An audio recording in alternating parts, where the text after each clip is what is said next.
Irmãos, abrirem Romanos, capítulo 15, queria reforçar uma expressão para a gente pegar ela emprestada e nós concluirmos essa reflexão aí dividida em 3 partes.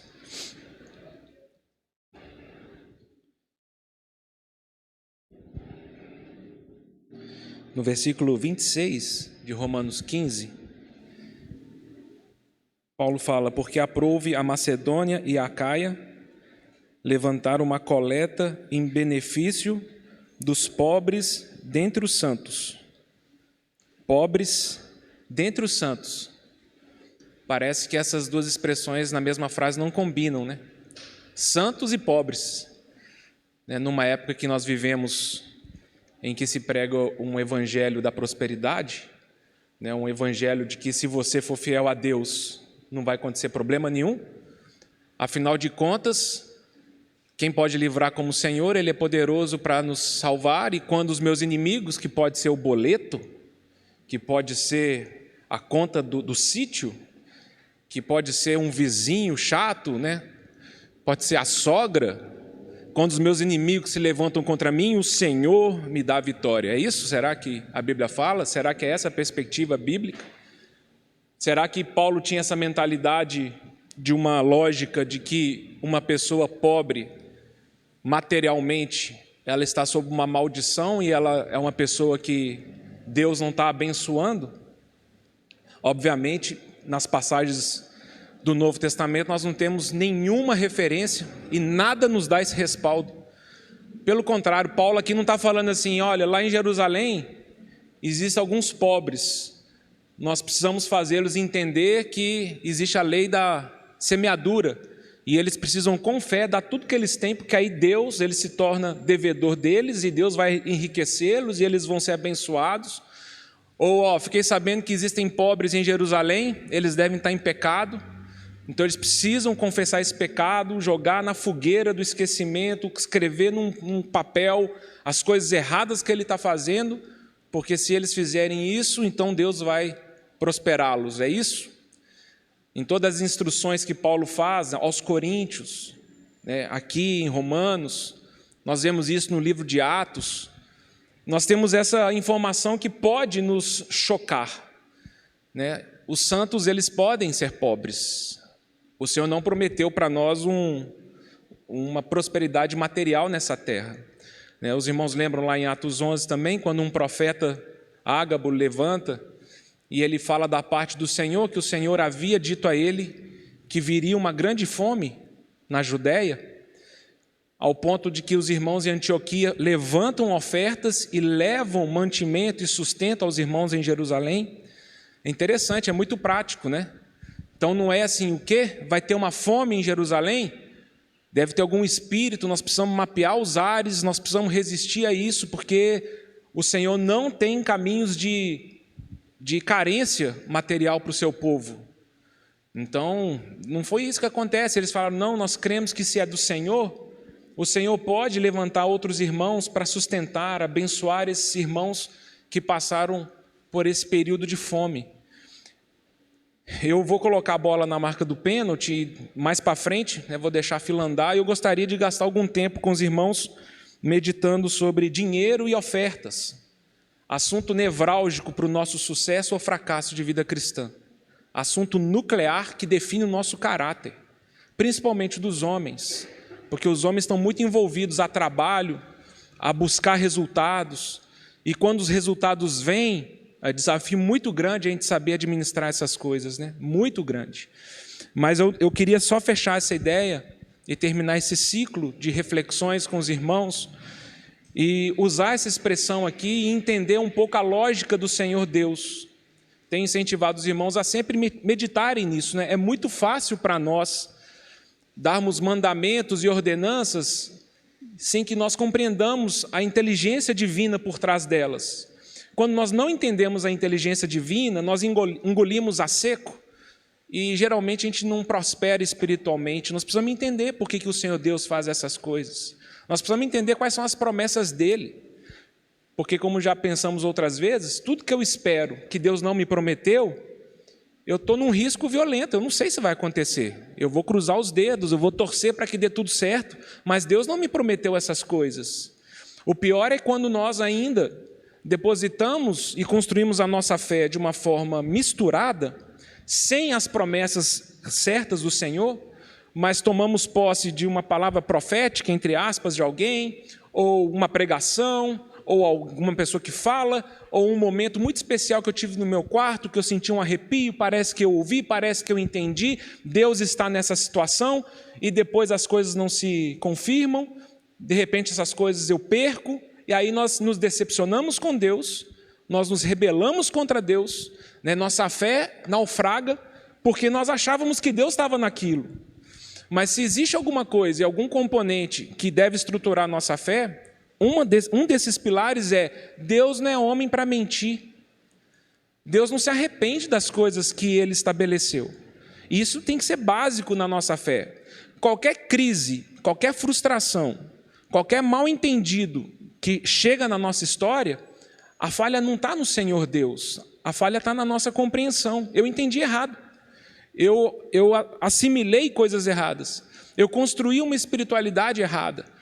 E essas situações são santas oportunidades para o Senhor se revelar a nós de uma forma real, verdadeira, desconstruir aqueles fundamentos que nós achávamos que estávamos edificando corretamente e Ele conseguir construir seu propósito.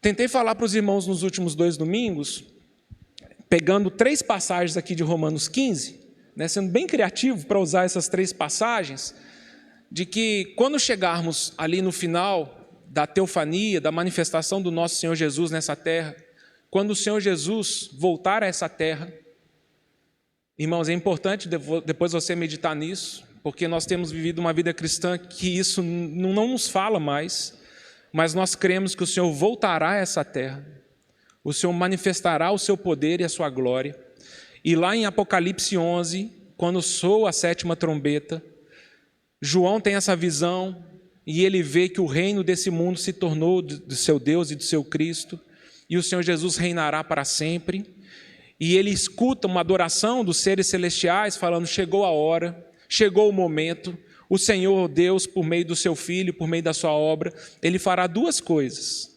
Ele dará galardão aos seus servos, os santos profetas, e Ele destruirá aqueles que destroem a terra. São 2 situações ali. Isso significa que em breve vai acontecer com você e comigo, ou o melhor de qualquer sonho que a gente já pode ter tido na vida, vai acontecer alguma coisa extraordinária, muito melhor do que qualquer sonho que eu já tive na vida, ou pode acontecer comigo o pior de qualquer pesadelo que eu já tive na vida. O pior de tudo que eu possa imaginar, compreender, no senso de fracasso, no senso de uma existência que se perdeu, num senso de desperdicei a minha vida, não entendi o Senhor Deus, eu não entendi sua proposta. O Senhor Jesus, quando se manifestar, Ele vai galardoar e destruir. Vivemos uma época difícil, né? Porque as polaridades nos incomodam. Algumas coisas, o absolutismo às vezes nos incomodam, né? E tentarmos encontrar um meio termo nos dá um caminho mais ou menos de aquietamento. Mas o Senhor Jesus nunca foi meio termo, né? O Senhor Jesus sempre foi muito absoluto. Então, quem comigo não ajunta espalha, quem não é por mim é contra mim, né? O Senhor Jesus sempre foi muito radical. Se você ama qualquer coisa mais do que a mim, você não é meu discípulo, você não pode me seguir. Se você ama mais seu marido, sua esposa, seus filhos, você não vai conseguir me seguir. O meu chamado, ele é radical mesmo. Ele é radical. E nós temos algumas instruções bíblicas que são muito radicais, né? A Riz está aqui hoje de manhã, estava com as salinhas até semana passada, né, Riz? Então, as crianças de 10 a 12 anos, semana passada, tiveram que decorar 1 João 2,15. Né? João, eu fui cobrar dele o texto. Acho que quase todos nós que temos muito tempo de igreja conhecemos 1 João 2,15. Não ameis o mundo. Não ameis as coisas que há no mundo. Quem ama essas coisas, o amor do Pai não está nele. E eu olhei para o meu filho recitando isso, e se ele for parecido comigo, que eu também cresci na igreja e também fui decorando versículos a minha vida toda, eu fiquei olhando aqueles olhinhos pequenos e todo o desafio que ele vai ter, e eu fiquei pensando, essa palavra vai precisar ser revelada e compreendida por ele de uma forma profunda ao longo da vida toda. Não ame o mundo. Se você ama as coisas do mundo, o amor do Pai não está em você. E nós temos dificuldade de meditar nas Escrituras, né? Porque o versículo 16, João vai dizer, vou falar uma coisa bem clara para vocês. Tudo aquilo que é desejo, concupiscência da carne, tudo aquilo que é desejo dos olhos, tudo aquilo que é soberba dessa vida terrena, não procede de Deus, procede do mundo. E o João virou um espelho para mim, porque eu também me percebo na urgente necessidade de ter a coragem de permitir que o Espírito Santo ele fale com o meu coração sobre as coisas que eu desejo e as coisas que eu me inclino naturalmente. A Bíblia é muito radical, irmãos, e não dá para a gente negociar com ela. Tem coisas que procedem do mundo. Tudo que você vê, tudo que você vê, tudo que você toca, tudo que você sente, essas coisas vão passar. Cuidado, porque há uma influência do mundo para que essas coisas se tornem grandes demais para nós. E o pior do que pode acontecer na nossa construção espiritual é que tem essa sentença: se você ama essas coisas, saiba, o amor de Deus vai escoar. Você vai perder a capacidade de se engajar com o reino de Deus. E você não vai perceber, mas você está se engajando com o reino das trevas, o reino de Satanás, esse mundo, esse sistema que nós estamos cercados por ele. E é nesse sentido que eu convido os irmãos a meditarem nesse terceiro testemunho que nós encontramos na Arca da Aliança. Então eu propus para os irmãos, no final de Apocalipse 11, no final da 7ª trombeta, quando João está tendo a revelação que o Senhor Jesus está vindo, sendo entronizado nessa terra, João também olha para os céus e vê no santuário a Arca da Aliança. João viu isso, Deus mostrou para ele. E cada um de nós vai ter que refletir, porque nós não sabemos nossa experiência, mas será também que quando nós estivermos diante do Senhor, Ele vai mostrar para nós o testemunho e as coisas que Ele definiu como aliança entre Ele e os homens. Então, em Hebreus 9:4, nós lemos que dentro da Arca da Aliança existem 3 elementos: as tábuas da lei, a vara de Arão que floresceu e o maná. Convidei os irmãos a refletirem nisso. Quando Paulo aqui em Romanos 15 fala, eu sou servo de Jesus Cristo, eu sou ministro de Jesus Cristo, no sagrado encargo de vos anunciar o Evangelho de Deus. Quais são as leis de Deus para nós, igreja? Eu convido os irmãos a refletirem nisso. É a doutrina apostólica. As coisas às vezes nos confundem. As coisas às vezes são misturadas. Quando nós cantamos nessa manhã que o Senhor chamou Israel para ser o seu povo, é uma informação incompleta. Nós estamos aqui como igreja. O Senhor chamou os gentios para ser sua igreja, para ser o seu povo. O Senhor chamou, e quando nós confundimos essas coisas, e aí nós lemos, aí a gente não consegue entender Israel, nós não conseguimos igreja, estou voltando para uma vala comum, né? Nós voltamos nesse assunto muitas vezes, mas me parece que me ajudou a ler as Escrituras de uma forma que eu não contradiga ela. Não posso voltar nesse assunto, irmãos, eu só encorajo os irmãos a entenderem qual é o Evangelho de Deus para a igreja. As leis de Deus não vão mudar. O Senhor Deus não vai mudar aquilo que Ele estabeleceu. Ele colocou isso dentro da sua Arca da Aliança. A segunda coisa é a vara de Arão. Convidei os irmãos a meditarem semana passada. O Senhor, Ele abençoa, floresce e frutifica uma vara e as outras não.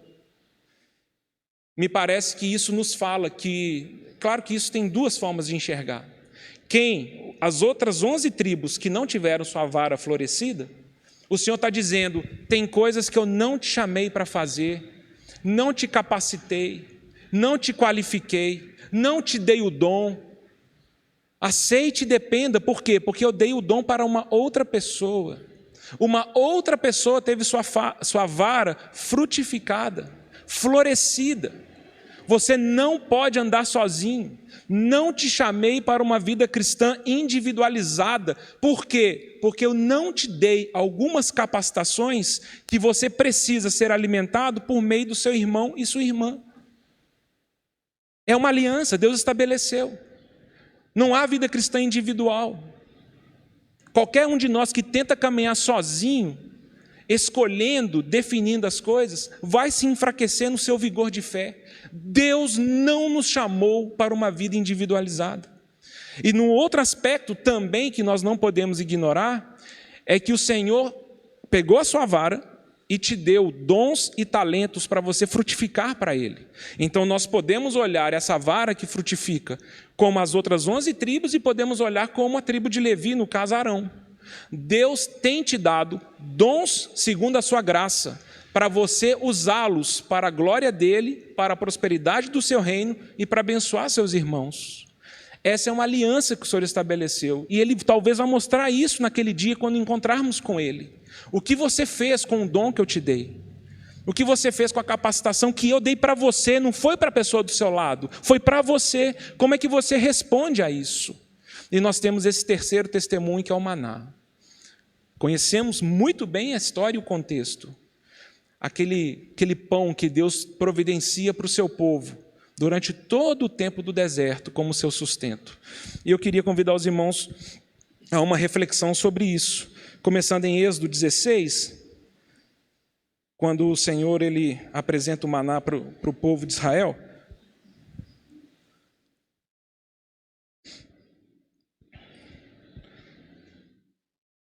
Êxodo 16, versículo 14.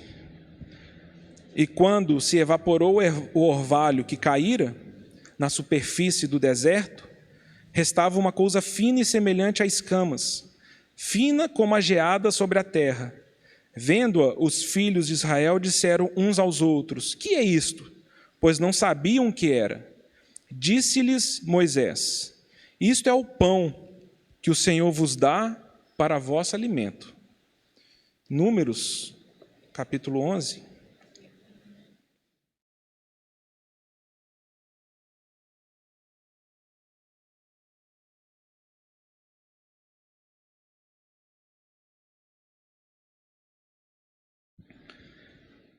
Versículo 4. E o populacho que estava no meio deles veio a ter grande desejo das comidas dos egípcios, pelo que os filhos de Israel tornaram a chorar e também disseram: quem nos dera carne a comer? Lembramo-nos dos peixes que no Egito comíamos de graça, dos pepinos, dos melões, dos alhos silvestres, das cebolas e dos alhos. Agora, porém, seca-se a nossa alma e nenhuma coisa vemos, senão este maná. Em Números 21,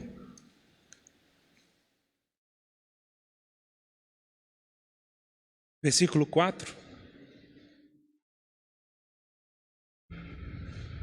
Então partiram do Monte Ó, pelo caminho do Mar Vermelho, a rodear a terra de Edom. Porém, o povo se tornou impaciente no caminho. Talvez aqui tenha uma expressão que seja chave para nós. O povo se tornou impaciente. Aonde? No deserto. Eles estão num processo de deserto e eles se tornaram impacientes. E sabe o que acontece quando nós nos tornamos impacientes?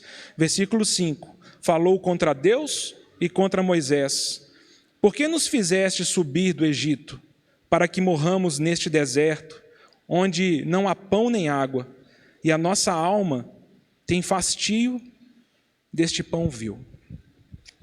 Senhor, toca no nosso coração, Pai. Precisamos ser tocados. E precisamos de revelação espiritual, através dos exemplos e através de todo o zelo que o Senhor tem demonstrado pela Tua palavra, através da história dos israelitas, através da Tua igreja primitiva.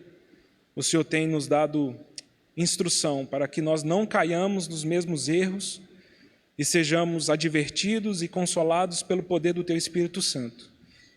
Essa é a nossa expectativa, de que o Senhor revele o Teu entendimento a nós, fale aos nossos corações, renove a nossa mente, renove a Tua palavra dentro do nosso coração e nos faça compreender, Senhor, os Teus anelos, os Teus desejos para nós nesses dias. É o que nós pedimos a Ti, por misericórdia, precisamos da Tua graça, em nome do Senhor Jesus.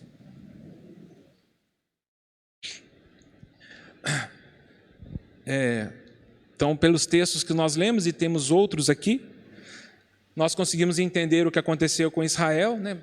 Figura tão clara para nós, povo tirado do Egito, tirado da tirania de Faraó, com uma promessa de serem levados a uma terra prometida, onde o Senhor daria abundância de leite e mel.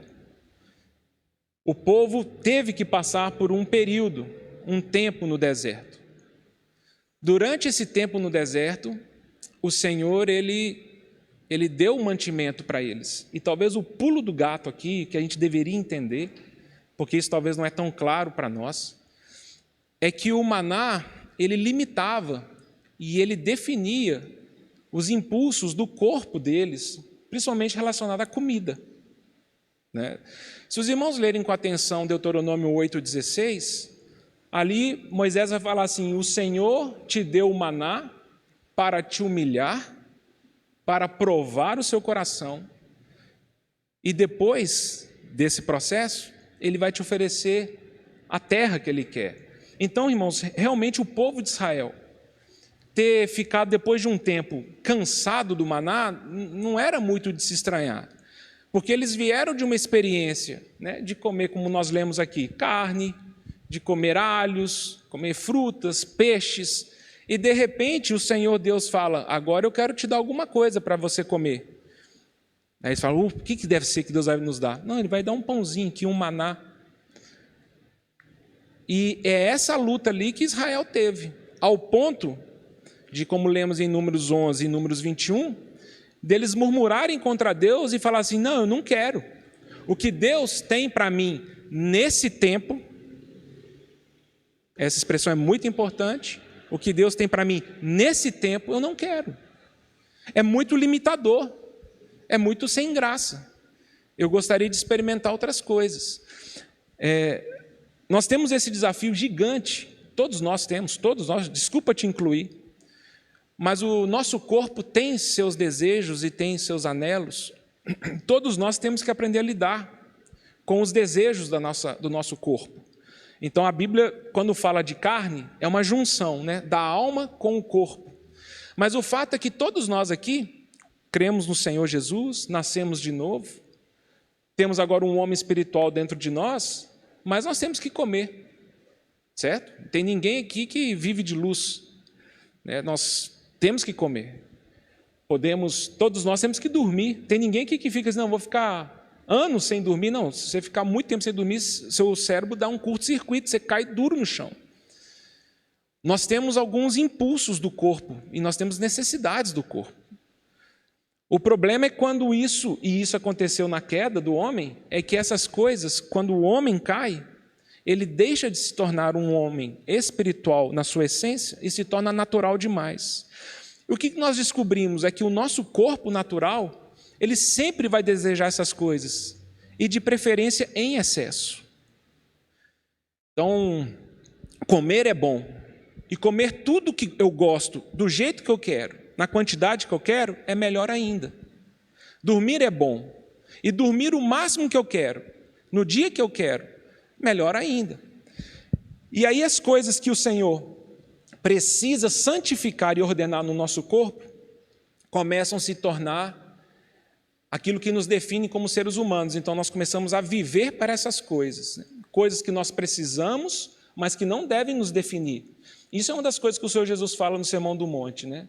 Olha, o corpo é muito mais do que para os alimentos. É verdade, nosso corpo precisa de alimento, nós precisamos de nutrientes, nós precisamos dessas coisas, mas isso não pode nos definir. Um adulto casado, provavelmente ele começa a ter uma experiência sexual ativa, mas isso não pode me definir. Por qualquer problema e qualquer situação que eu tenha na minha experiência conjugal, que eu estou impedido de ter uma relação sexual, Eu não poderia estar escravo de qualquer outra solução para me aliviar. Então essas coisas começam a definir o meu corpo. Eu começo a ficar escravo dessas coisas. Eu preciso de um alívio sexual. Eu preciso comer um doce. E a gente brinca isso, né? A gente quer que o Senhor nos treine para lutar e a gente não consegue dominar nosso corpo com um pedaço de pudim. Aí fica difícil mesmo, né? Porque nós precisamos reconhecer que nós somos muito fracos dos nossos impulsos no nosso corpo. Nós não temos essa capacidade. Alguém fala assim, então tá, Paulo, então para de comer doce. Aí eu começo a perceber que isso não é tão simples para mim. Existem forças que também vão definindo o meu caráter, na minha alma, que começam a me levar para caminhos estranhos. Nenhum de nós aqui, tenho certeza, teria orgulho de reconhecer que é viciado em qualquer coisa. Viciado em entretenimento, que também nos leva a algumas satisfações, viciado em pornografia, em sexo, viciado em doce, viciado... Quem de nós fala, com muito orgulho eu sou viciado nisso? O que acontece conosco é, eu não sei explicar. Eu não quero isso, mas existe uma força dentro de mim que me leva a essas coisas. Mas é muito importante, irmãos, porque o primeiro ponto para um quebrantamento e uma mudança de vida é um reconhecimento em que ponto nós estamos. Para que eu consiga marchar e ter uma jornada em direção à vontade de Deus, é preciso eu confessar e perceber em que ponto eu estou. E isso é uma das coisas que o inimigo não tem interesse, ele quer vedar nosso entendimento, para que você não perceba em que ponto você está. E por isso que tantas vezes nós fazemos essa crítica contundente, às vezes cansativa para os irmãos, de que a religião é um ópio para o nosso quebrantamento. A religião pode mascarar algumas realidades dos nossos corações.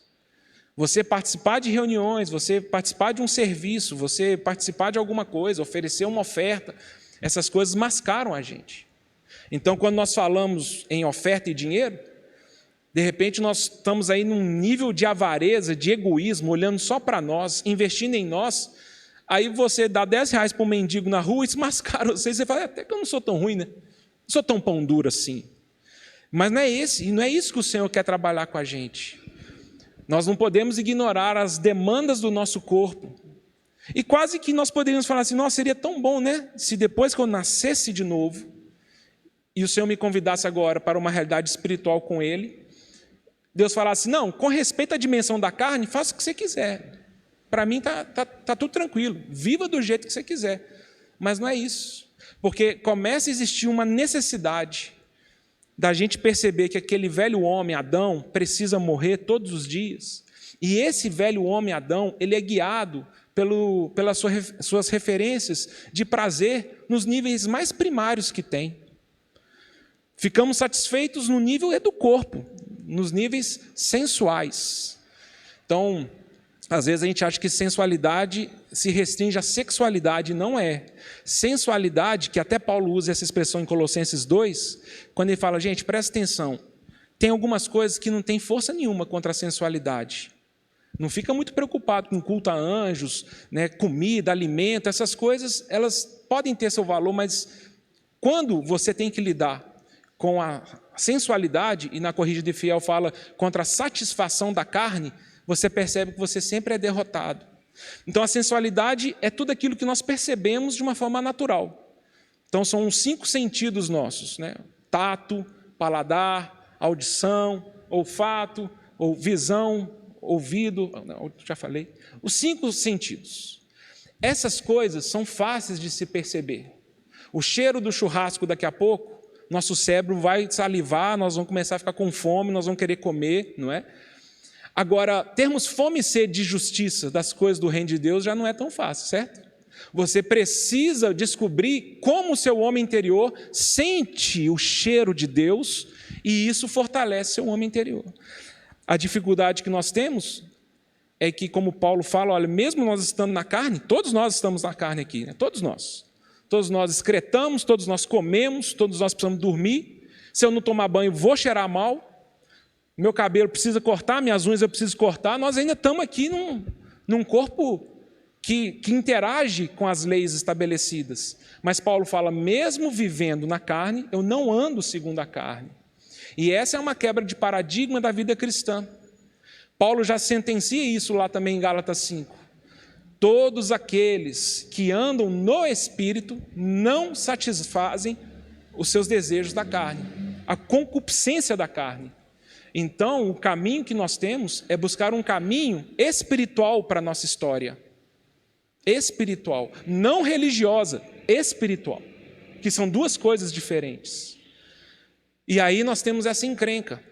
Por quê? Porque se nós tentarmos fazer uma analogia, e depois os irmãos pensem nisso, é que também todos nós, Oséias leu nessa manhã 1 Pedro 1, Pedro fala, portai-vos com temor durante o tempo da vossa peregrinação. Qual que é a figura bíblica para nós hoje? É que o Senhor também, assim como Ele fez com Israel, Ele nos tirou do império das trevas, do poder tirânico de Faraó, Satanás, por meio do sangue do Cordeiro, nos libertou disso, e Ele fala para todos nós agora, eu vou levar vocês para a minha terra. E esse tempo que nós estamos vivendo agora? Então, esse é o tempo da vossa peregrinação. Vocês vão passar por um caminho que não é o definitivo. E o que acontece quando nós, assim como aconteceu com os israelitas, nos tornamos impacientes? Nós começamos a olhar para trás e nós começamos a querer buscar no Egito, novamente, o sustento para a nossa vida. O Senhor, Ele levantou, e Ele sentenciou todos aqueles que recuaram, todos aqueles que olharam para trás, não vão conseguir completar sua carreira. Vocês vão fracassar nesse propósito. Aqueles que falam, Senhor, o deserto é difícil. No próprio Deuteronômio 8, Moisés fala isso. É grande e terrível o deserto. E é muito importante que nós estejamos num estado de alerta quando você acordar amanhã. Porque nós não estamos num playground. Nós não estamos de férias. Nós não estamos num ambiente propício ao cristão. Nós estamos num ambiente de guerra, hostil, controlado por Satanás, cheio de astúcias, táticas, artimanhas, agentes que querem destruir nossa vida. Só destruir, tá, irmãos? Então, quando o Senhor Deus fala assim, mas se você ama o mundo e o seu coração volta para o Egito, como é que você vai completar sua carreira? Você voltou. Você tinha que ter ido. Ao invés de ir, você ficou. E é nessa contradição que nós nos paralisamos. Acho bonito e interessante assim, essa figura forte na tentação do nosso Senhor Jesus, como o homem perfeito. Nós temos Adão, o primeiro homem, um homem natural. Nós temos o segundo, Adão, o Senhor Jesus, como o homem perfeito que não falhou. E é interessante como o Senhor tinha muito claro o contexto que ele estava, né? Se os irmãos lerem Lucas 4, o Senhor teve fome, o Senhor estava no deserto, e Satanás vem e tenta seduzir o Senhor Jesus para não aceitar a situação que o Senhor Deus colocou ele. E é bonito porque o Senhor Jesus usa, o Ricardo falou disso há pouco tempo, Deuteronômio 8, versículo 2 e 3, ele faz menção do maná. Porque ali, Deuteronômio 8 e 3, Moisés fala assim, sabe por que Deus ele fez com que o seu povo passasse pelo deserto? Porque ele precisava tratar vocês. Vocês não estão prontos. Vocês precisam se humilhar. Vocês precisam se quebrantar. Vocês precisam aprender a viver pela fé. Vocês precisam crer que Deus é Deus. E como você vive crendo que Deus é Deus? Se submetendo ao que Ele fala. E aí no versículo 3 ele fala assim, e o Senhor sustentou o povo dele no deserto. E deu do maná. Deu do seu pão. E Ele queria que o seu povo percebesse que nem só de pão vive o homem, mas o homem também vive da palavra que procede da boca de Deus. E é esse link que o Senhor Jesus traz quando Ele é tentado. Todos nós somos tentados. Somos tentados na dimensão do corpo, das nossas necessidades naturais. E nós precisamos ter essa coragem, esse discernimento, falar, não. Existem esses desejos, mas eu não posso ser definido por eles. Nem só de pão vive o homem. Eu dependo, para que eu seja forte, vigoroso, eu dependo da palavra que procede da boca de Deus. Não é isso também que o Senhor fala lá no final daquela experiência com a mulher samaritana? Eu tenho uma comida e uma bebida que vocês não conhecem. A minha comida e bebida é fazer a vontade do meu Pai. Isso é um homem espiritual. O que eu mais preciso para ser forte não está nas coisas naturais, estão nas coisas espirituais. Satanás, então, ele tenta o Senhor, e eu acho que é importante os irmãos meditarem nisso, porque me parece que esse é um fluxo muito natural que acontece conosco, e ele é um ciclo vicioso. Lucas, na tentação, ele descreve a ordem assim: o Senhor Jesus tendo fome e necessidade, e aí ele tenta o Senhor Jesus para que ele mande as pedras se transformarem em pães. O Senhor, ele domina seus impulsos físicos, os seus desejos do corpo, e ele rebate Satanás. Satanás então fala assim: então agora eu vou te provar na glória do homem, nas coisas que o homem se sente poderoso, nas coisas que o homem se sente digno, nas coisas que o homem se sente glorificado. O Senhor também sustenta e resiste a isso. E aí Satanás vem e ele fala assim: então pula aí de cima e manda Deus te salvar. E aí o Senhor Jesus fala: não tentarás o Senhor teu Deus. Eu acho, irmãos, que aqui o Espírito Santo está nos dando uma receita de bolo de como a nossa vida cristã ela pode se transformar. Pensem como o Senhor Jesus, se ele tivesse caído nessa tentação. Ele aceita as demandas e a solitude do seu corpo, ele começa a andar de uma forma natural e carnal, e ele então vai começar a aceitar o louvor e a glória das nações, as riquezas do mundo, o reconhecimento dessa terra, e ele vai começar a manipular a Deus para que Deus dê para ele as coisas que ele quer. E nesse sentido, nossa vida corre muito risco. Porque, irmãos, jejuar, fazer vigília, ofertar, dizimar, ler a Bíblia, participar de reuniões, na expectativa de ser recompensado por Deus, não é uma vida de adorador, é uma vida de feiticeiro. A Bíblia chama de feitiçaria toda tentativa nossa de manipular Deus. Manipular Deus. Se eu fizer isso, eu acho que Deus me dá isso. Se eu fizer isso aqui, eu acho que Deus consegue me recompensar nisso ou naquilo. Então a feitiçaria não está só no Velho Testamento. Os irmãos lembram como que termina a Bíblia lá em Apocalipse 21 e 22? Fora da nova cidade ficam os feiticeiros. Mas sabe o que acontece quando nós começamos a manipular a Deus? É quando nós estamos centrados em nós mesmos. Centrados nas nossas vontades, nos nossos desejos, nas nossas ambições, buscando glória terrena, buscando reconhecimento terreno, buscando conforto terreno e tentando saciar nossa fome de satisfação das coisas terrenas. Aí eu quero manipular Deus. O homem espiritual, como o Senhor Jesus foi, ele fala para o acusador e tentador: eu não vou tentar Deus. Porque não é Ele que existe para mim, sou eu que existo para Ele. E quando eu busco Ele em oração, não é para que eu o manipule, mas para que Ele possa manipular a minha vida e Ele me mude.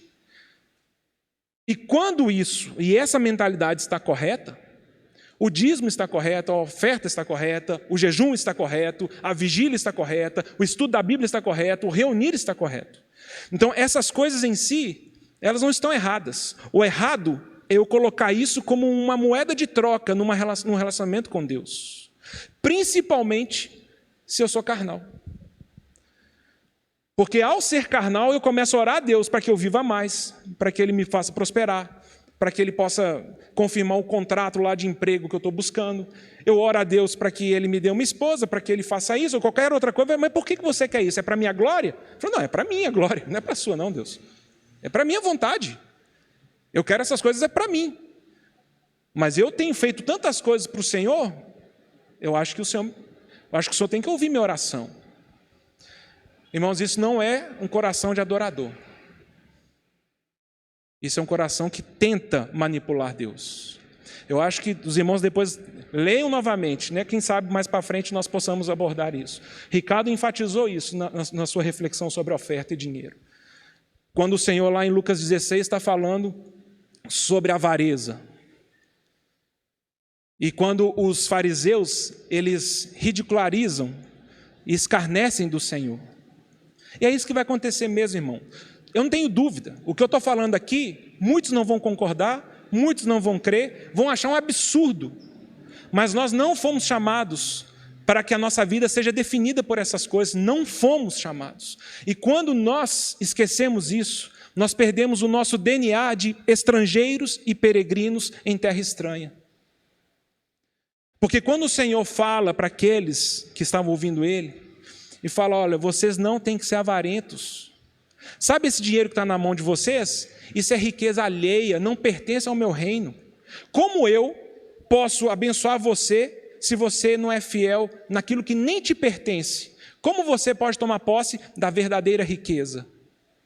Como você vai ser abençoado se você é infiel com as riquezas de origem injustas? Eles acharam isso um absurdo. E Lucas, guiado pelo Espírito Santo, fala, e eles escarneceram porque eles eram avarentos. E o Senhor fala, não podeis servir a dois senhores. Vocês vão ter que escolher algum para servir. E o Senhor termina falando assim, tende cuidado, porque aquilo que é exaltado, aquilo que é precioso aos homens, é abominação a Deus. Você quer que eu repita para você? E você pedindo para Deus coisas que para Ele é abominável? É isso mesmo?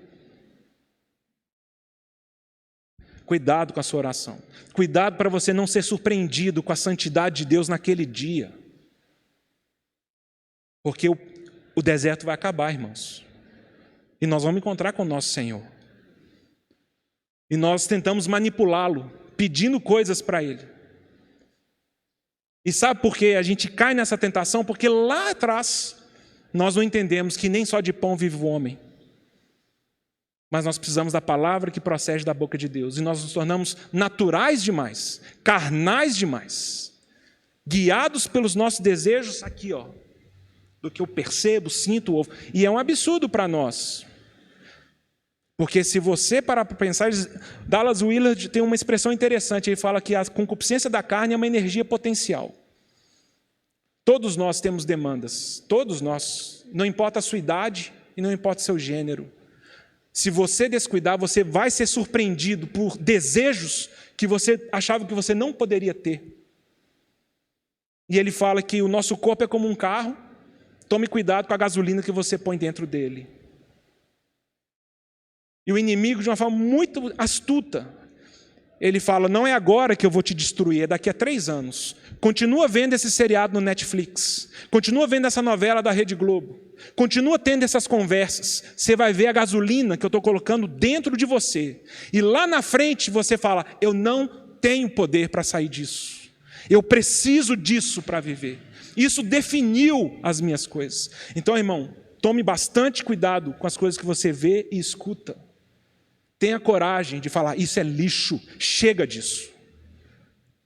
Eu estou peregrinando nessa terra agora. O populacho influenciou o povo de Deus. O populacho começou a mostrar, gente, vamos lembrar do que a gente comia no Egito, vamos voltar para lá. E aí, o sustento e os limites que Deus quer colocar na nossa história, o maná de todo dia, nós paramos de comer. E como eles tiveram essa coragem, né? Temos fastio, nojo, estamos cansados desse pão vil, do que Deus tem para nós. O quê? Sério mesmo, Deus? O Senhor quer que eu viva dessa forma? São esses limites que o Senhor vai colocar para a minha história? A gente olha para o Egito fala, vem, aqui você pode fazer o que você quiser. Melhor será ainda se você voltar para o Egito professando que é servo de Jesus Cristo. Aí a bagunça está feita, está garantida. E você não percebe que você está algemado, acorrentado e aprisionado por sentimentos e desejos que não vêm do reino de Deus. E no final da nossa história poderemos ser surpreendidos por uma contradição com respeito ao Evangelho. Quando olhamos para trás e começamos a aceitar que essas demandas e esses desejos nos definam, então nós vamos nos afastando de um homem espiritual e vamos nos tornando cada vez mais homens naturais. O que eu queria encorajar os irmãos na consideração é que sim, irmãos, o Senhor Deus, por meio da sua palavra, Ele tem limitado a nossa história, sim. Ele tem falado para mim, não, a sua sexualidade tem que ser santificada. E por qualquer situação que aconteça na sua história, dê uma zebra aí e você vai ter que aprender a lidar com isso. Eu já falei isso com os irmãos, me parece que é isso que o Senhor Jesus diz, quando Ele fala, e alguns a si mesmo se fizerem eunucos por causa do reino. Senhor, eu posso fazer isso? Não, não pode. Ok, não vou fazer. Quando a gente olha as obras da carne, de Gálatas 5, os irmãos percebem quantas coisas das obras da carne estão relacionadas ao nosso corpo. Então nós temos impureza, que é fornicação, nós temos prostituição, nós temos lascívia, nós temos glutonaria, nós temos bebedice, que são obras da carne, e que ninguém se confunda com isso. Então comer pecado. Quando a comida se torna o meu rei, ele se torna o meu Deus. E eu acho que é essa pegadinha, né? Que às vezes a gente fica, então você é legalista, e nós temos dificuldade de lidar com isso, mas eu não leio assim as Escrituras, pelo contrário. Muito impressionante o Senhor, quando Ele está falando para os seus ouvintes sobre a vinda dEle. Quando a manifestação do Filho do Homem se der nessa terra, Ele fala, cuidado. E Ele usa 2 exemplos lá em Lucas também. Dias de Noé, comiam, bebiam, casavam, davam-se em casamento e não perceberam o juízo que veio. E ele depois dá o exemplo dos dias de Sodoma e Gomorra com Ló. Cuidado. Também estavam tranquilos, vivendo uma vida que se restringia às demandas do corpo. E aí tem aquele versículo 32 que é fácil de decorar, mas ele deveria impressionar nosso coração. Lembrai-vos da mulher de Ló. Porque quando o Senhor leva os anjos lá com Ló e fala assim, sai disso, que isso aqui eu vou destruir, ela volta. E ao voltar, ela foi destruída pela condenação que Deus enviou. Por isso que lá em Apocalipse, o Senhor também fala, saí da Babilônia, povo meu, para que vocês não se tornem cúmplices dos seus flagelos. O Senhor não está nos chamando para voltarmos para o Egito, o Senhor está nos chamando para olharmos para frente e anelarmos a terra prometida. Qual que é um sinal que acontece conosco quando nós nos tornamos carnais e naturais demais? É porque nós paramos de desejar que o Senhor volte, porque nós conseguimos nos adaptar e acostumar muito bem à vida que temos. E não é isso que a Bíblia fala sobre o estrangeiro e o peregrino. Os irmãos lembram também, para mencionar Pedro, 1 Pedro 2,11? Rogo-vos, pois, como estrangeiros e peregrinos que sois, a vos absterdes das paixões que fazem guerra contra a alma. Existem pressões, forças que estão tentando nos empurrar para uma vida mais confortável e nos fazer voltar para o Egito. O Senhor está falando para nós, e talvez o maná dê esse poder de testemunho. Eu vou dar o mantimento e o poder que você precisa para chegar até o fim. Mas não compare o meu maná com as carnes que você comia no Egito, porque realmente, não, se você tentar comparar na esfera, na dimensão do corpo, você vai voltar. E nós precisamos desenvolver essa capacidade. Ali em Hebreus 11, expressão muito bonita ali, quando fala de Abraão, que pela fé Abraão peregrinou na terra da promessa, vivendo em tendas, habitando em tendas e aguardando o cumprimento da promessa, não só para ele, mas para os seus filhos Isaque e Jacó, porque ele aguardava uma cidade que tem fundamentos, que Deus é o arquiteto e o construtor. Por que Abraão andava, não construiu uma cidade para si e vivia em tendas? Porque ele era peregrino. Falou, aqui não é meu lugar, aqui não é o lugar que eu vou ficar. Meu destino não é esse aqui. Meu destino é a cidade que o Senhor está preparando para mim. E na continuação do texto, o escritor de Hebreus vai falar, eles morreram, né, na fé, sem, contudo, ter obtido o cumprimento da promessa, vendo-as, porém, de longe e saudando-as, dando testemunho que eram estrangeiros e peregrinos sobre a terra. Mas é tão bonito isso, por quê? Porque se nós, como peregrinos, passar muitos anos e o Senhor nos chamar, o cumprimento da volta do Senhor não vai acontecer quando estivermos vivos. Isso pode acontecer conosco. Alguma geração vai cumprir isso, certo? Vai ter uma turma aí, como Paulo fala, que eles não vão experimentar a morte. E é um mistério. Nem todos dormiremos, mas transformados seremos todos. E o Senhor vai transformar Abraão, Isaque e Jacó e vai cumprir a promessa que eles dormiram aguardando. E o escritor de Hebreus fala que eles saudaram, viram a promessa e esperaram nela. E todos aqueles, a continuação do texto de Hebreus, todos aqueles que falam que são estrangeiros e peregrinos, eles manifestam que estão esperando uma outra cidade, outra pátria.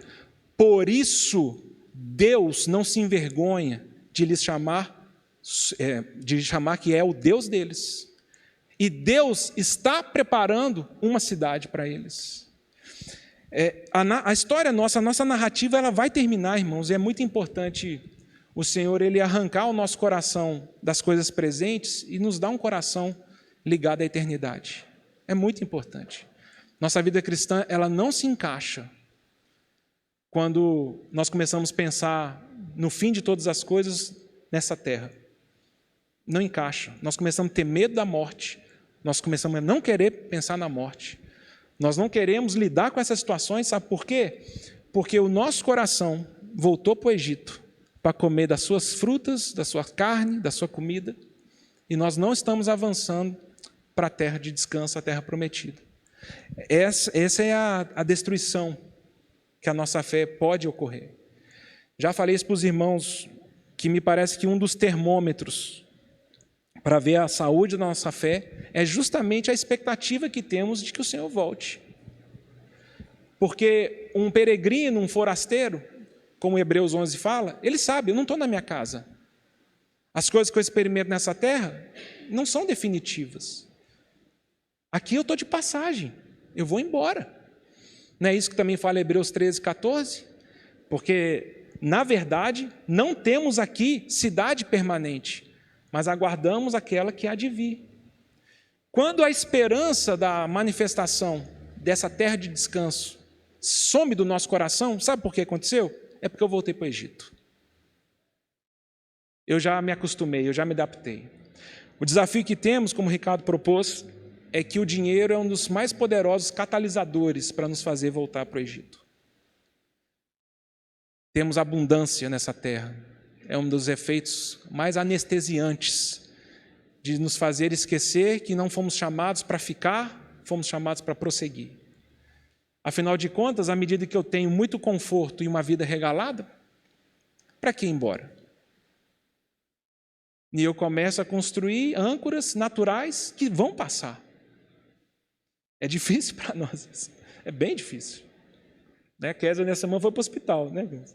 É difícil dialogar sobre esses assuntos, conversar sobre esses assuntos. Temos filhos pequenos. Como vai ficar? Eu sou peregrino estrangeiro. Meu Deus vai ter que fazer as coisas dele, mas eu não posso definir a minha história nas coisas terrenas, porque eu não tenho poder para isso, eu não tenho condição de segurar essas coisas, e meu coração precisa estar como o de Abraão, habitando em tendas, que na hora que o meu Senhor me chamar, falar, larguei tudo, larguei tudo, soltei, porque o que eu quero é estar com o meu Senhor. Se isso não é realidade em nós, e é bem difícil ser mesmo, é bem difícil ser, é porque nós falamos assim, então vamos fazer o seguinte, vamos voltar para o Egito, esse maná do Senhor, eu não vou querer, é um pão vil, estou cansado dele, e no Egito nós vamos tentar preparar alguma coisa para o Senhor. Os irmãos lembram lá de Apocalipse 11, naquela experiência das duas testemunhas, quando vai dizer que o nosso Senhor Jesus, a cidade que o Senhor Jesus morreu, foi crucificado, qual que é? Jerusalém, não é? Lá está dizendo, a grande cidade onde o nosso Senhor foi morto. Essa cidade, que chama Jerusalém, espiritualmente se chama Egito. Então, o que eu professo com a minha boca não significa uma realidade espiritual. João está dizendo ali, sabe Jerusalém? Espiritualmente se chama Egito e Sodoma. Voltaram para os prazeres desse mundo, vivem para as coisas desse mundo, é o que eu vou comer, o que eu vou vestir, as minhas férias, a minha casa, meu sítio, meu campo, meus filhos, meu casamento. O Senhor fala, ok, e o meu maná? Não, o seu maná não. Quando uma pessoa ela pega aquilo que o Senhor tem para nós, e de novo, irmãos, vai nos limitar bastante dos nossos sonhos terrenos. Quando uma pessoa começa a comer disso, me parece que aí se cumpre. O que também me parece que a gente confunde bastante lá do Salmo 37, agrada-te do Senhor e Ele satisfará os desejos do teu coração. Porque eu consigo imaginar que muita gente lê isso, então eu vou me agradar de Deus para Ele me dar uma Ferrari.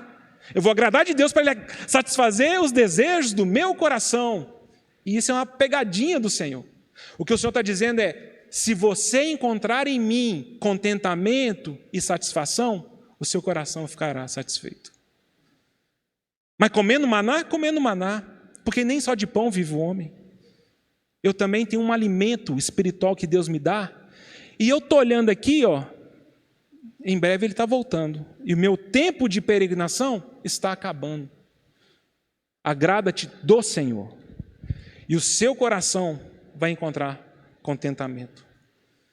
Quando nós lemos em Hebreus 13:5, uma palavra tão linda que nós deveríamos guardar no nosso coração, mas é difícil, porque o maná nos limita, irmãos, varões. Ali o escritor de Hebreus fala, seja a vossa vida sem avareza, contentai-vos com as coisas que tendes, porque Ele tem dito, eu não vou te abandonar, eu estarei com você em todo o tempo.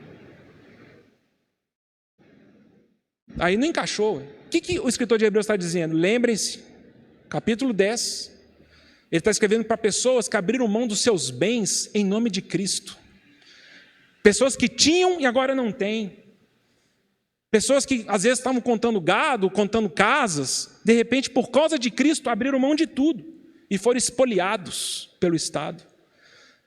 O escritor está falando, o Senhor não vai te abandonar. Ele tem um maná para você. Ele tem um sustento para você no deserto. Aí a gente fala assim, não, e esse maná é muito bom. Não, o Senhor está falando, contentai-vos com as coisas que tendes. É a mesma coisa de 1 Timóteo 6. Quando Paulo fala para Timóteo, versículo 7, quando ele fala, olha, Timóteo, um homem vem para esse mundo sem nada, e ele sai desse mundo sem nada. Você não leva nada desse mundo quando você for embora. Por isso, Timóteo, tendo o que comer e o que vestir, esteja contente. E eu vou te falar, Timóteo, presta atenção. Quando você começa a desejar as coisas dessa vida, e você começa a apreciar o dinheiro e as riquezas, você vai ser engolido por concupiscências insensatas. Olha a concupiscência aí de novo. Sabe o que acontece conosco? É que o Senhor fala, você está num tempo de peregrinação, e você precisa se desenvolver espiritualmente, e é um tempo de limitação em vários sentidos. Aprenda com isso, prepare-se, tome posse das coisas espirituais, das coisas eternas, e nós não conseguimos administrar bem isso. Nós ficamos frustrados porque queremos mais, ficamos desesperados porque queremos enriquecer, compramos a ideia desse mundo, que ter coisas nos definem. Eu aprendi isso há 15 anos atrás, talvez seja uma das primeiras vezes que o Mateus compartilhou aqui entre nós, ainda jovem, quando ele leu ali em Lucas 12, o Senhor Jesus diz, um homem não é definido pelas coisas que tem, pelas riquezas. Não é assim que Deus vê você. Quem vê isso é o marqueteiro do Egito. É Satanás que está falando para você que a sua segurança está na sua conta corrente, a sua segurança está no dinheiro. Que se você não tiver um determinado carro, um determinado status, você é infeliz. Você está vendo televisão demais, você está ouvindo o mundo demais, e essas coisas não procedem de Deus. Por isso que é impressionante quando John Wesley prega, depois se os irmãos tiverem interesse de lerem os estudos de John Wesley sobre dinheiro, aí vocês vão ver o que é marretada. Existe livro só sobre o cristão e o dinheiro. John Wesley falava assim, você sabe por que eu começo a olhar ao meu redor e vejo irmãos cada vez mais frios e apóstatas? Porque eles se enriqueceram. Pararam de depender de Deus. Não depende de Deus para o pão de amanhã, ganhou dinheiro.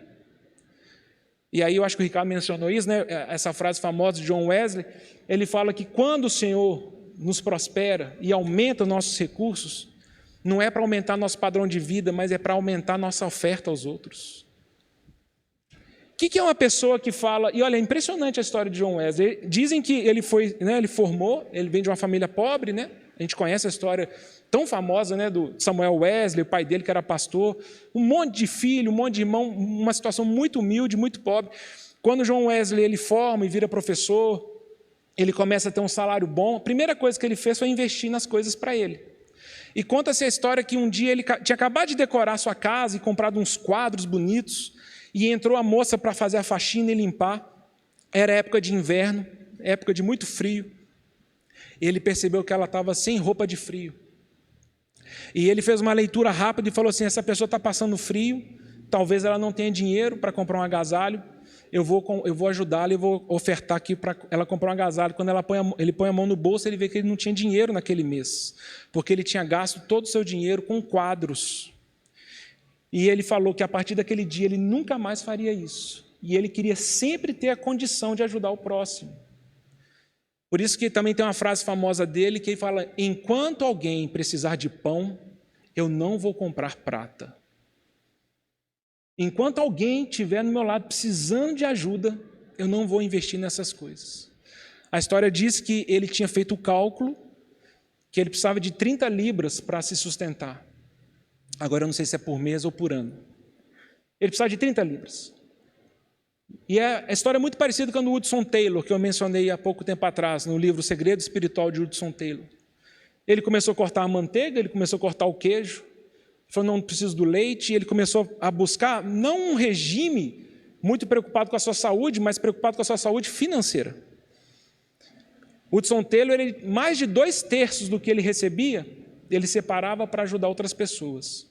John Wesley, ele começou a viver com 30 libras, depois ele começou a ganhar 40, 70, 80, 120. Eles falam que chegou uma época que John Wesley ganhava 1.400 libras. Com quanto que ele vivia? Com 30. Nesse livro, o pesquisador fez o cálculo de ofertas e dinheiro que John Wesley ganhou ao longo da sua história. Calcula-se que ele ganhou mais de 30 milhões de dólares. E ele vivia exatamente com aquilo que ele precisava para existir. Talvez seja uma pessoa que entendeu que o Senhor tem dado um maná para a gente, para que a gente comece a ser pessoas espirituais, não tão naturais. Talvez o dinheiro vai mudar completamente de ótica quando nós falamos: cara, eu sou estrangeiro aqui, não é aqui que eu fico. Não é? Por quê? Porque na hora que eu começo a ter meu coração em construir uma linda casa, decorar, viver, saiba, isso vai bater no seu coração contra o Maranata. E você precisa estar atento a isso. Irmãos, eu não quero cair na armadilha de falar o que você tem que fazer. Isso não dá certo. Cada um tem que ir diante do Senhor e tem que falar: Senhor, o que eu tenho que fazer? Como eu tenho que responder a Ti? Eu tenho perdido esse senso de peregrinação. Eu esqueci que eu estou de passagem nessa terra e eu estou agarrado às coisas dessa vida e não quero sair disso. E quando essas coisas se assenhoram de nós, não tem Maranata mais, não tem. Nós cantamos aí Amor Fiel agora de manhã, né? E quando a gente fala na música que nós queremos ver o rosto do Senhor e falar que temos saudade dele, é isso mesmo. Aquele que sonda mente e coração conhece a sua vida, é isso mesmo. Por isso que eu até sugeri para os irmãos da gente cantar aquele hino da harpa, O Exilado. Não é tão impressionante, irmãos? O que a Bíblia nos fala, depois medite nisso, é que nós somos estrangeiros nessa terra, irmãos. O povo de Deus, a igreja de Deus, tinha que ser um povo bem diferente mesmo. Um povo bem doidão, entre aspas, na perspectiva dos incrédulos. Não tinha que fazer sentido nenhum, mas talvez o incrédulo não consiga perceber que a minha vida é tão diferente deles, porque eu voltei para o Egito. E eu vivo como eles, preocupado como eles. Aí a gente vê o Jornal Nacional ontem, está tendo movimentação de guerra ali em Taiwan. A China já falou com os Estados Unidos: cuidado, não mexe com Taiwan não. China e Estados Unidos. Aí, irmãos, vocês não estão entendendo, é que talvez assim, em 2 palitos a sua vida vai mudar por completo. E o Senhor fala: você deveria ter percebido que você é estrangeiro e peregrino nessa terra. Porque sabe o que vai acontecer com o Egito, a Babilônia? Eu vou destruir essa terra. Não é isso que ele fala em 1 Pedro 3? Quando Pedro fala assim, percebendo que o Senhor vai destruir esse mundo e todos os elementos serão abrasados, então o que nós fazemos? Nós vivemos de uma forma santa e piedosamente, aguardando e apressando a vinda do Senhor, e aguardando o quê? Novos céus e nova terra, nos quais habita justiça. O cristão, como peregrino, tem no seu coração uma chama, que é: vem, Senhor Jesus, vem tomar posse dessa terra, e termina e aniquila com esse sistema. Mas se é o sistema que me define, e se é no sistema que eu estou confortável, como eu vou desejar isso? Eu não vou. E eu termino, irmãos, com essa expressão aqui, lá de Josué capítulo 5. Graças a Deus por isso, porque quando o povo de Israel entra, né, na terra prometida, no versículo 12 de Josué, no dia imediato, depois que comeram do produto da terra, cessou o maná, e não o tiveram mais os filhos de Israel. Mas nesse novo ano, comeram das novidades da terra de Canaã. Eu tenho meditado nesse assunto já há algumas semanas, e essa expressão tem falado muito ao meu coração, e eu tenho obrigado a minha alma a meditar nisso, e eu tenho pedido para que o meu coração encontre esperança nessa expressão, novidades da terra. Que história linda, irmãos. Israel entrou na terra prometida, acabou o maná, e agora nós vamos comer o quê? Vocês vão comer das novidades da terra. A igreja tem promessas maravilhosas para nós logo ali na frente.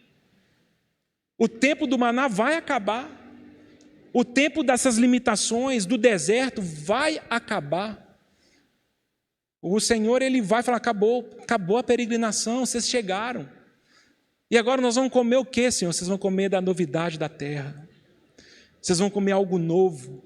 Talvez seja isso que o Senhor está falando lá também na igreja, no Apocalipse, né? Te darei um maná novo, um maná escondido. Eu vou te fazer desfrutar de uma abundância de existir que você não tem noção do que é. Por isso que quando nós olhamos para frente, olhamos para essa promessa, mas nosso coração está no Egito, isso não fala ao nosso coração, não fala ao nosso coração. Filipenses 3:20, os irmãos lembram lá? A promessa lá quando Paulo fala, ele fala assim: porque aguardamos do céu, nossa pátria está nos céus, de onde aguardamos o Salvador, o Senhor Jesus Cristo, o qual transformará nosso corpo de humilhação para ser igual ao seu corpo de glória. Esse é um bom momento para você falar glória a Deus, aleluia. Mas sabe por que você não fala glória a Deus, aleluia, e você está preocupado com churrasco? Porque você está no Egito. Meu coração está nas coisas dessa vida e da terra. Porque o que Paulo está dizendo aqui, eu vou dizer de novo para você. Quando o Senhor se manifestar e quando estivermos com Ele, esse corpo de humilhação que temos não existirá mais. E qual o corpo que eu terei? Eu terei o corpo igual ao do Senhor Jesus na sua glória. Então, ao invés da gente olhar para frente e entender as promessas que Deus tem para nós queremos falar: tá bom, Senhor, eternidade, viver com Jesus, ser igual a Ele, eu quero saber de amanhã, eu quero saber o seguinte: o Senhor vai me dar filho ou não vai? Eu quero saber o seguinte: eu vou conseguir acabar minha casa que eu estou tentando reformar? Irmãos, nós estamos jogando nossa vida fora. A Arca da Aliança vai se manifestar um dia, o Senhor vai voltar.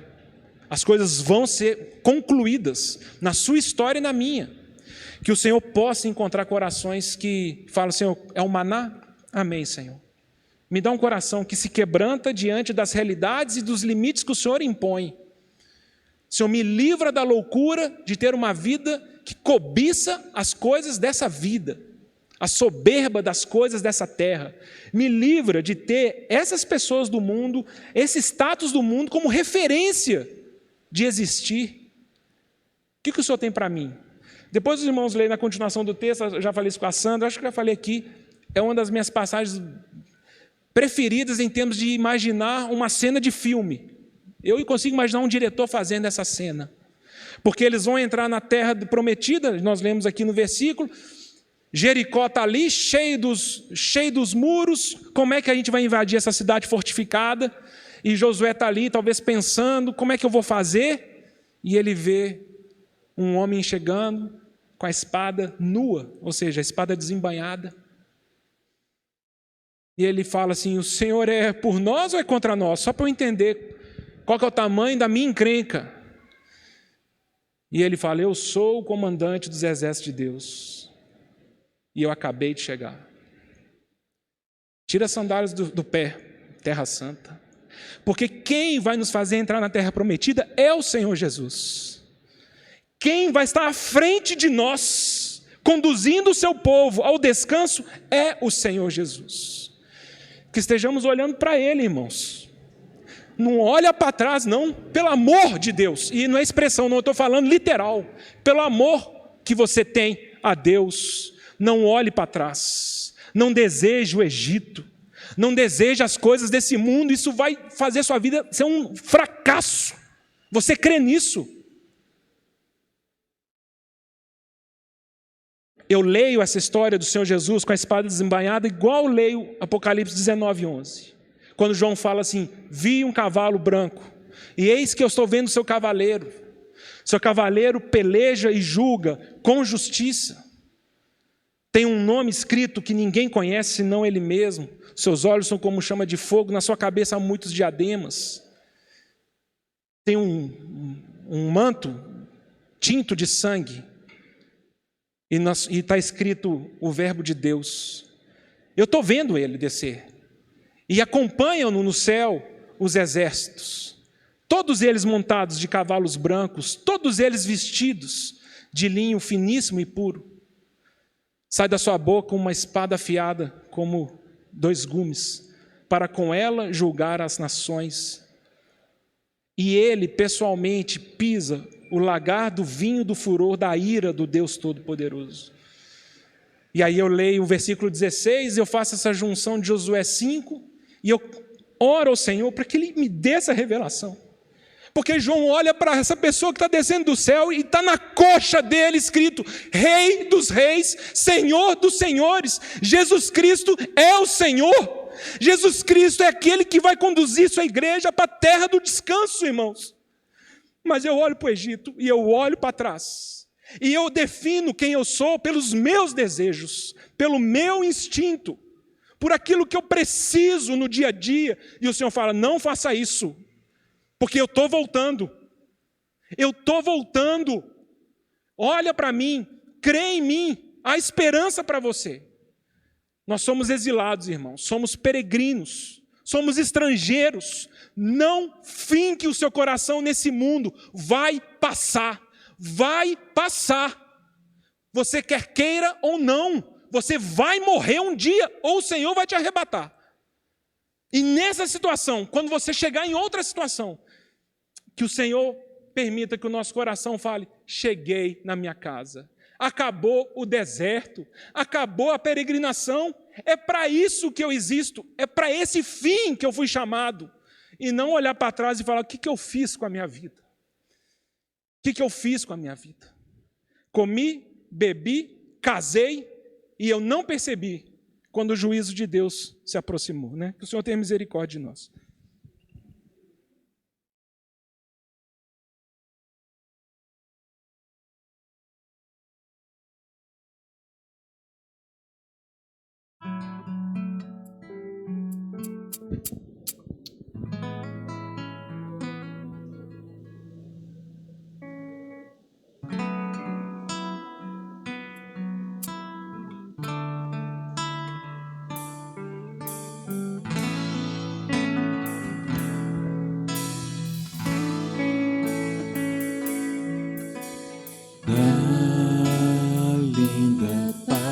Estou longe,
meus pecados.